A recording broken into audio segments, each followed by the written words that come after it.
ਲਾਗੇ ਨਹੀਂ ਨਾ ਬਾਂਦੀ ਲਾਗੇ ਨਹੀਂ ਨਾ ਬਾਂਦੀ ਤੂੰ ਇੱਥੇ ਦੇਖੇ ਜੱਗੇ ਦੇ ਚੱਕਰ ਬਾਅਦ ਦੇ ਹੁਣ ਪੁੱਤ ਕਰਾਇਆ ਦੇ ਖੱਤੇ ਨਾ ਉਹ ਕਿਹਾ ਕੇ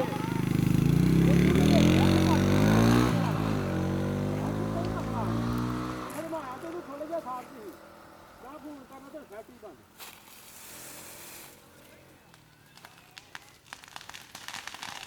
ਆਹ ਹਾਲ ਪਤਾ ਕੀ ਹੈ ਚਲੋ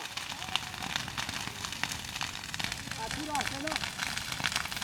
ਆ ਪਤਰੋ ਨਹੀਂ ਖਾਤੇ ਅੱਜ ਤਾਂ ਆ ਕੇ 4 ਵਜੇ ਨੂੰ ਗੱਡੀ ਨੂੰ ਆਇਆ ਤੇ ਮਾਰਨ ਆ ਪਤਰ ਛਾੜ ਜਾ ਸੁਣਾ ਲੈਂਦੇ ਨੇ